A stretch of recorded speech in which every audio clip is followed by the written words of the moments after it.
Ladies and gentlemen, welcome here to our final USF 2000 press conference post-race.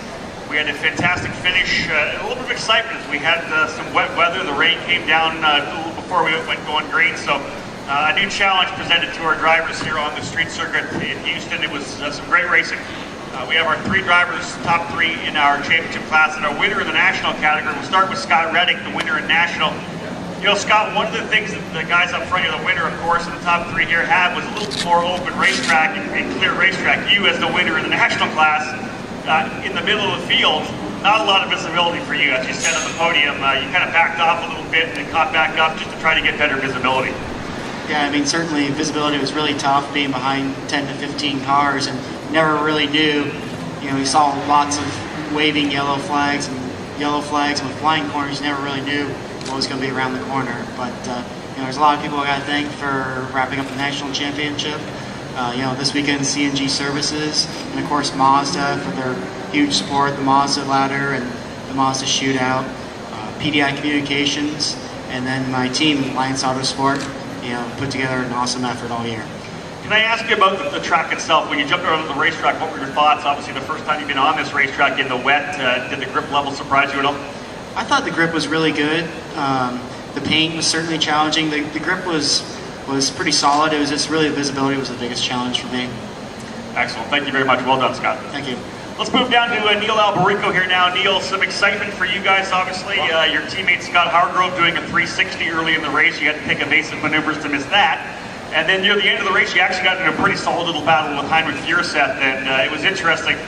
From what we were able to see in the big screen, you were obviously trying a lot of different lines. You were trying to come down the inside to show, you know, obviously fill his mirrors up a little bit. So that inside movement and outside exit, some different lines of excitement up for you on the racetrack. Talk about those last laps. Yeah, the last laps were pretty intense. I mean, with the caution come out and the restart, you know, you have to be aggressive and try and get those positions. But Henrik did a great job, same with Alex, so congrats to them. It was a fantastical race. So, yeah, everything was good. Try to go the inside, and, you know, offline is kind of better for grip normally in the rain, and try and, you know, outside in, you try everything you can to get around these guys, but everyone's so good that, you know, it's tough. But great race by everyone, great way to end the season, and big thanks to Mazda, Cooper Tires, USF 2000 Series, and the whole Mazda Road Indy program. I think it's been a great year for those guys, and hopefully, you know, next year is going to grow and get better and better. Neil, congratulations on a great season, runner-up this year. Well done. Thanks, Rob. Moving over here to Heinrich Fierset, last year's national class champion, stepping up to the championship category this year. It's been getting better and better as the year went on. Obviously, a great run yesterday. Put yourself on the pole position. What happened at the very start of the race? Did you spin the tires, or what happened there? Because obviously you fell back and lost a couple positions. Yeah, I didn't have a good start. The tires spun, and I fell back to fourth, but I was able to fought my way back up to second, the same lap, and I was able to stay there the whole race. I mean, Neil pushed me from the back, but I was able to stay in front of him the whole race. So, were you able to see him in the mirrors? I know that he was trying some moves on you. Were you cognizant that he was there, but were you just staying focused?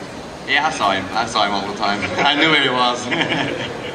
Overall, your pace was pretty good. Do you think you could have got a little bit quicker? Because obviously Alex was about a second quicker near the end. You picked up the pace in the second half of the race. Was there a little bit more there, or were you being a bit cautious? It was a bit better at the end. I mean, but Alex, I had nothing for him. He was just flying out there. So big congrats to him on the win. And but my car was really good. I gotta thank my team, PRL Motorsports, for that. They did an amazing job this weekend and the whole year.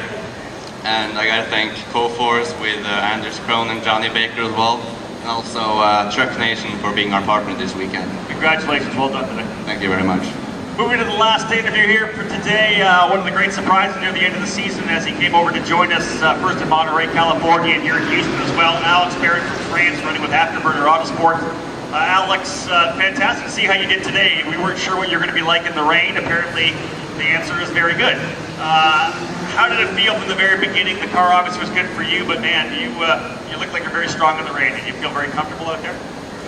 Already, rain isn't really a big problem for me. I've been driving under the rain since I was really small, so I've already had a good feeling with it. Yeah, the car was really good. I would like to thank my team for that. But yeah, it was a really perfect race for me. Through the red flags, the yellow flags that we had, the restarts, did you keep same theory, the same concept, the same approach, just to try to get really hardcore on the very first lap? Because you were very strong in the very opening laps to pull away. Yeah, I tried to pull away as far as possible for the first laps and be careful for the rest of the race because I know that this track is quite tricky some areas, so I didn't want to lose my race for just a simple mistake. So like pull away from the first laps and then just manage the pace. Anybody you want to thank to wrap up this press conference? I would like to thank everyone that's around me, Afterburner, my manager, my driver coach, my dad, and Mazda, Coupe Tires, everyone that's around here. Thank you very much. Well done, Alex. Thank you very much. There you go, guys. Congratulations on a great season. Hope to see you back in 2014.